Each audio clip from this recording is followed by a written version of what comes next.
Pronto? Andrea, allora, ti sto chiamando non perché c'è un vigile urbano che mi ha fermato e mi dice che c'è un'ordinanza comunale che vieta il passaggio delle biciclette. Ma niente, volevo sapere che dobbiamo fare con teste di nicchia. Basta, la chiudiamo qui. La chiudiamo qui. La chiudiamo qui nel senso per luglio.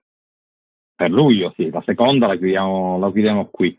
Sembra quasi volante 1, volante 2, c'è un toro in via Nomentana, però Sì, quella non me è la così. ricordo. Se ha preso vita il serpentone. Questo mi ricordo.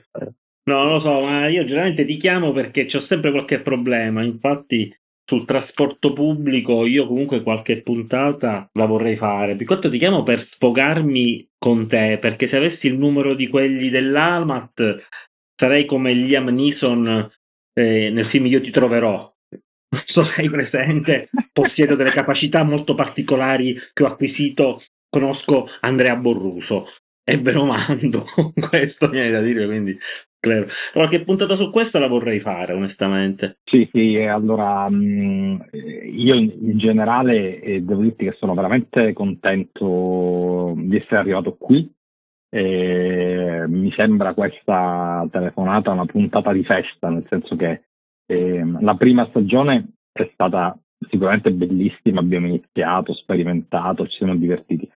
In questa seconda, che c'era una storia dietro, c'era anche il piacere di dire, e dai, lo stiamo iniziando un po' a saper fare. Chiaramente non c'è nessun mestiere dietro, saper fare non so che cosa. Però quante volte la domenica me ne tornavo poi a casa dopo la registrazione e pensavo, già fatto? Cioè, ma è stato facilissimo. È vero. Pensavo fosse molto più complesso nella seconda stagione, specialmente per i limiti temporali dei 15 minuti. Sì, questa cosa del tempo piccolo, io cito Franco Califano perché è uno dei miei autori preferiti, quindi lo so che ti vergogni che io lo dica in No, diretta, però no, io sono, eh, sono un grande appassionato di Califano e anche di questo brano nella versione dei Tiro Mancino, che è mamma mia, bellissimo. è stupenda la versione di Ramoncino. No, questa cosa del tempo piccolo, allora, non è un requisito secondo me, nel senso che tu puoi fare anche podcast da 6 ore, però sicuramente nei tempi lunghi della prima stagione c'era anche un po' di inesperienza nel gestire un tempo, non dico una scaletta perché noi non abbiamo scalette molto, molto stringenti, però c'era anche una cattiva gestione del tempo e riuscire a fare anche poco meno probabilmente ha pregi e difetti, nel senso che probabilmente richiede da alcuni punti di vista anche un po' meno tempo, però in realtà una puntata breve richiede una buona lavorazione, quindi tempo di preparazione. Non so che ne pensi, non so se Io Maria. sì, io generalmente sono prolisso e quindi mi piacciono i podcast lunghi, proprio mi piacciono tanto poter stare ad ascoltare a lungo perché mi prendo il mio tempo anche per quanto riguarda sia le passeggiate sia i tragitti in bici, casa lavoro, lavoro casa, quindi mi piacciono. C'è l'ultimo podcast fuori da qui, peraltro Ok. veramente bellissimo, su una puntata che mi ha veramente colpito sul Myanmar, insomma. Quindi a me i podcast lunghi piacciono, mi fanno compagnia e mi ha fatto piacere sentire qualche commento che diceva mi fate compagnia. Più che altro, guarda, questa è la soddisfazione più grande, non tanto quello di portare solamente dei contenuti o esperienze, però di fare compagnia alle persone, di fare un pezzo di strada assieme. Poi mi piacerebbe per la nuova stagione invitare qualcuno a parlare. Per esempio, pensavo al giocatore del Brasile, Andrea Nelson Mauro. Lui è Roberto Carlos, però li possiamo No. fare. Come si chiama il giocatore del Milan, quello che deve pure il nome alla casa editrice? Luther Blitz. Sì, vabbè, No, Andrea Somaro, tra l'altro, è un uomo senza cognome, diciamo, sì, tra ma le ha altre già cose. vinto. Quando tu dici piacere, sono Andrea Nelson Mauro. Quando dico piacere, sono girando Gibilaro, mi dicono sì, ma di nome come fai?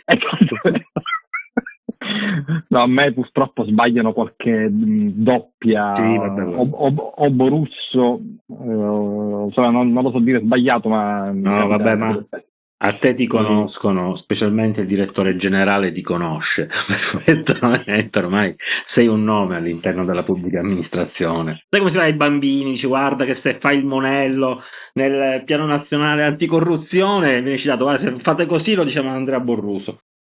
Ma a proposito di questo, noi proveremo a dare continuità, nel senso, non abbiamo al momento grandi idee di nuove tematiche, nel senso sì, abbiamo delle idee, ma in linea di massima saremo sul solco dei temi che abbiamo già sviluppato, con ovviamente nuovi casi, tra virgolette, nuove esperienze.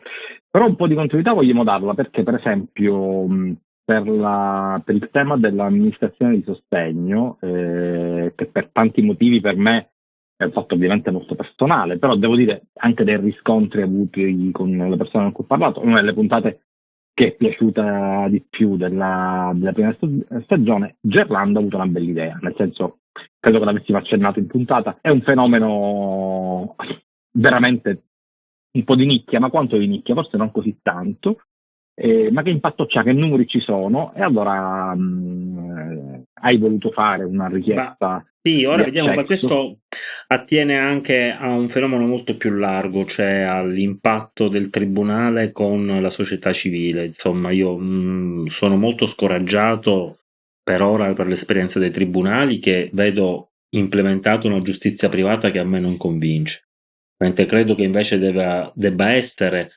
implementata una giustizia pubblica e una giustizia più vicina al cittadino, più semplice da attivare, più vicina anche agli avvocati, perché se Sì. l'avvocato ha una vita più facile è tutto quanto più semplice, però specialmente in alcune materie come questa, la materia ereditaria, l'accettazione o la non accettazione dell'eredità e quant'altro sono cose che non c'è bisogno dell'avvocato, la giustizia dovrebbe essere vicina alle persone. Quindi vedremo, questo non diciamo nulla, però vediamo quello che succede con questo FOIA che abbiamo fatto.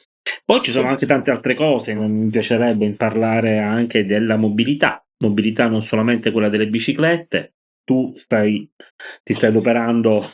Io mi sto adoperando su una cosa sempre che mi come dà... Leo Van Neeson. Io ti troverò. Qui sono un po' più incazzato stavolta, Sì, nel senso che sì. secondo me questa storia non finisce bene, nel senso che mi sto informando sui famosi È imbarazzante, tempi, è imbarazzante. i tempi in real time degli autobus, leggerli alla fermata. A Palermo da un anno abbiamo montato delle paline, non so come chiamarle, sono spente da un anno, e io sto cercando soltanto di avere il documento col calendario dei lavori per capire se saranno accese tra 2 anni, tra 3, tra 5, perché sono montate. La leggenda a Palermo dice che c'è soltanto un problema di accendere la luce, tra virgolette, no? Quasi un problema di elettricità, e basta. Mi chiedo quando saranno accese. Ho fatto anche io richiesta d'accesso, ho avuto risposte che io valuto imbarazzanti. Probabilmente faremo una puntata per raccontare questa storia. Tra gli ospiti probabilmente anche avremo Antonio D'Argenio. Magari, perché lui da quando il Napoli ha vinto lo scudetto è diventato un'altra persona. Da quando le squadre di Spalletti giocano così bene è diventato... Davvero, sì, questa qua, insomma, infatti. Lui dice, un gioco criptico, così come sono i documenti sul ponte di Messina. Cioè, un gioco che deve essere compreso. Esatto. Ma a proposito di questo, vabbè, dobbiamo approfondire, ma sempre sulle cose vicine, sull'utilizzo della città, questa cosa dei turni sugli spassamenti nelle strade di Palermo, in cui c'è un PDF che, come quello dei progetti del Ponte di Messina, non è leggibile, no? Fai copia e incolla e compare testo in geroglifico, per dire una cosa insomma semplice. Sì, anche qui sarebbe molto bello, Andrea, avere un po' di persone, tra quelli che ci seguono, che ci contattano anche in privato, avere delle persone, perché una cosa bella di questa nuova stagione, secondo me, dobbiamo puntare del podcast, è quella proprio di avere contributi esterni, molti più, un podcast aperto all'esterno. Io volevo coinvolgere anche delle persone, la nostra voce finale del podcast sull'analisi delle microplastiche a mondello, perché una persona che ha dirette competenze in materia, dirette esperienze, non competenze. E quindi più che altro, se ci fossero persone che hanno qualcosa da dire, anche sempre attraverso una telefonata, mi rendo conto che è difficile far conciliare gli impegni e venire qua nello studio di registrazione, però se ci sono persone che hanno qualcosa da dire e possiamo captare 2 parole, sarebbe la cosa più interessante. Anzi, a questo proposito, che dici di vederci da qualche parte anziché qua in studio? Allora, sarebbe molto carino, potremmo vederci. Allora, noi probabilmente riandiamo online, diciamo, a inizio ottobre. Vorremmo coinvolgere le persone. Un primo momento di coinvolgimento potrebbe essere quello di un appuntamento ai cantieri culturali, nel senso che di Palermo, alla Ghisa, nel senso che è un luogo che io amo per chiacchierare, è molto comodo, parcheggi, ci sono dei locali belli dove sedersi e chiacchierare.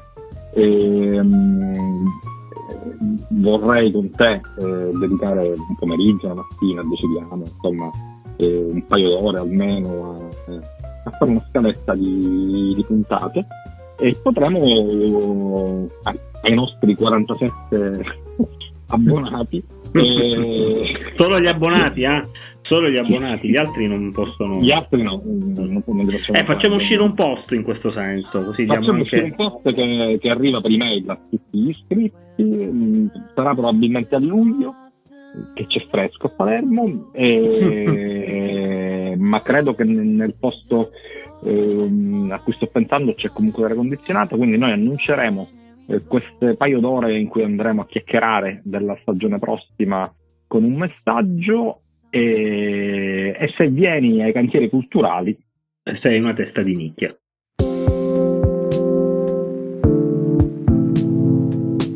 Teste di nicchia è un podcast autoprodotto. È scritto da Andrea Borruso e Gerlando Gibilaru.